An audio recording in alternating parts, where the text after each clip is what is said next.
Depuis la révolution de janvier 1994, qui a vu la prise en charge sanitaire des personnes détenues passer sous le contrôle du ministère de la Santé et non plus dépendre de l'administration pénitentiaire, les règles s'appliquant à l'extérieur commencent à entrer en prison. Tous les détenus sont maintenant immatriculés et affiliés à la sécurité sociale. Lorsqu'il est malade, un détenu peut faire appel à l'unité de consultation de soins ambulatoires, l'UCSA, qui est située à l'intérieur de la prison.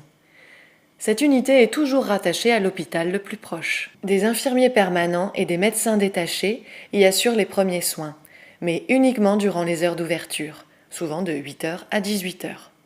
En dehors de ces horaires, seul le SAMU est disponible pour assurer des soins urgents.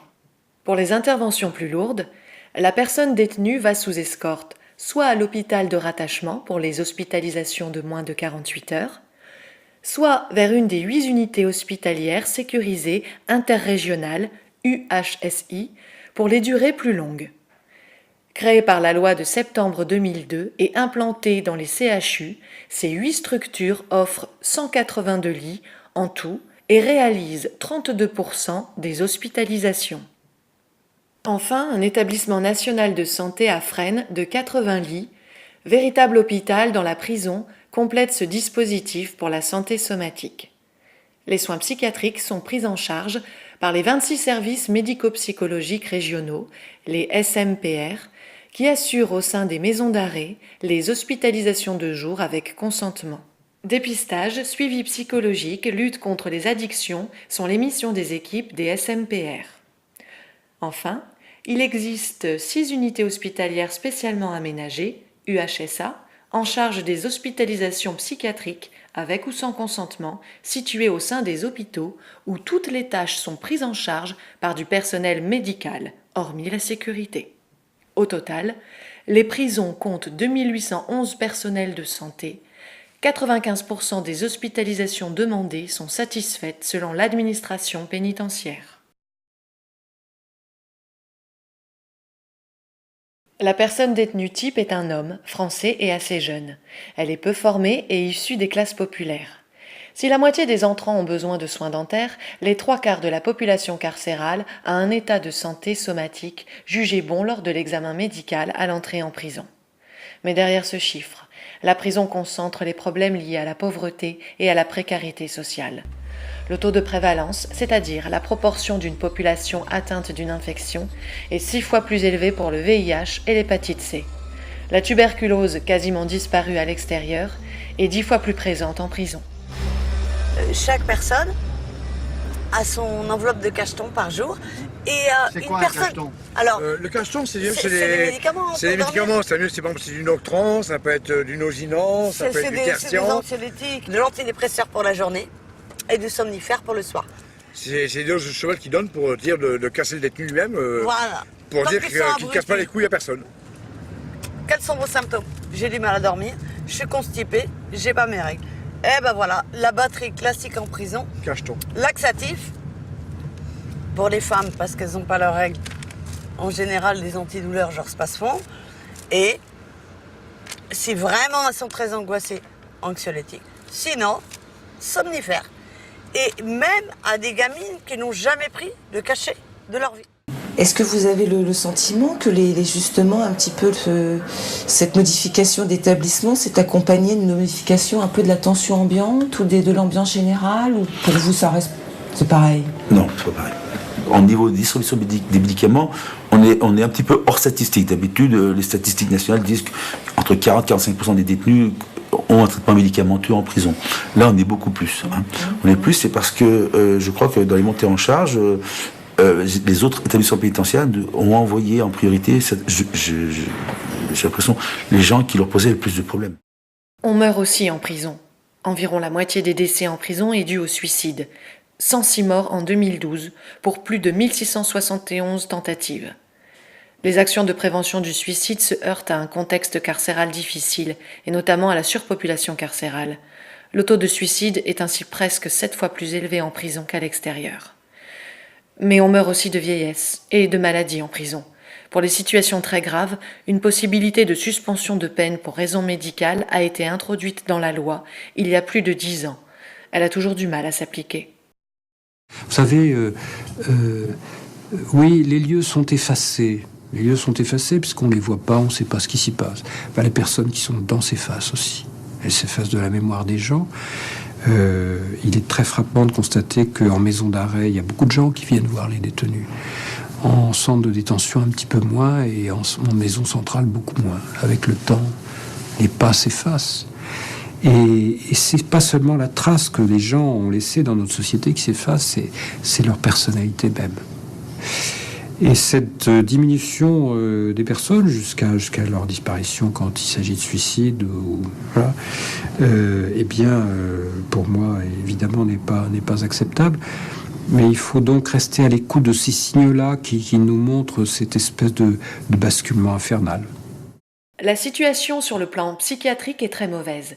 De 20% à 30% des personnes détenues ont un syndrome dépressif, 12% des troubles psychotiques et un tiers environ est dépendant aux substances.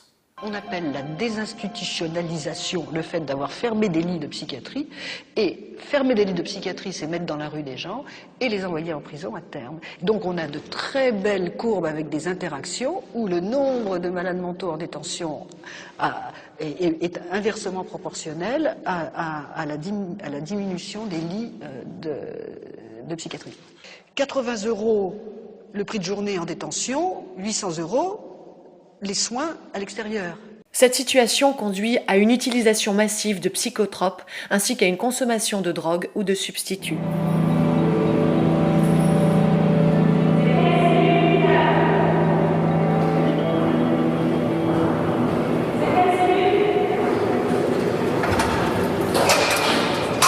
J'aimerais bien arrêter la méthadone parce que c'est un boulet que j'ai à la cheville, quoi. Puis j'aimerais bien m'en débarrasser. Vu maintenant que je touche plus à l'héroïne, quoi. Et vous pensez que vous allez y arriver? Ouais, bien sûr. Mais là, j'aurais pu l'arrêter, mais la psychiatre, elle veut pas me... Dès que je suis arrivé à 60, elle veut pas me le baisser plus. Elle me dit, ici, c'est pas une post-cure, vous n'êtes pas là pour arrêter la méthadone. Moi, j'ai regardé, en plus, quand j'ai été jugé, j'avais une post-cure qui me prenait. Je voulais faire une post-cure pour arrêter la méthadone. Mais ils m'ont dit, on va attendre votre jugement, et si vous n'allez pas en prison, on vous prend. J'ai dit au juge, il n'a rien voulu savoir. Allez hop. Enfin, sur le plan sanitaire, l'administration pénitentiaire doit aussi faire face au vieillissement de la population carcérale, surtout pour les longues peines, avec toutes les pathologies liées à la vieillesse. Les besoins de consultation sont donc plus importants qu'à l'extérieur. Si l'offre de soins s'est nettement renforcée depuis 2002, de fortes carences persistent dans certaines spécialités et contraignent les détenus à de longues attentes. Les médecins détachés par l'hôpital de rattachement tiennent uniquement des permanences ponctuelles en prison et la continuité de soins n'est donc assurée que par les infirmiers. De plus, en dehors des horaires d'ouverture, les surveillants doivent, en cas d'urgence, appeler le SAMU, souvent de 18h à 8h du matin. Autant dire que seuls les cas graves sont traités de cette manière. Surtout en maison d'arrêt, les demandes de consultation doivent être transmises par écrit via le surveillant. Gêne, retard, oubli sont autant de freins aux consultations. Pour toute intervention extérieure, consultation de spécialistes, hospitalisation de plus de 48 heures, se pose le problème de la disponibilité de l'escorte. Beaucoup de rendez-vous sont annulés faute d'escorte, sans parler de la mise en scène sécuritaire redoutée par les détenus lors de ces déplacements. Alors pendant ma détention, mon état de santé s'est dégradé. Je souffrais énormément des membres inférieurs et supérieurs.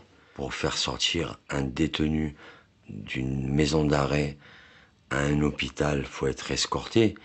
Donc une escorte revient cher et je pense qu'ils ne jugeaient pas mon cas critique. Malgré la circulaire de janvier 2005, les personnes handicapées sont loin de pouvoir bénéficier, lors de l'exécution de leur peine, de prestations et de conditions adaptées à leur état. J'ai été incarcéré pendant un peu plus de 4 ans. Au bout de la 2e année, je suis tombé malade, donc j'étais en fauteuil roulant.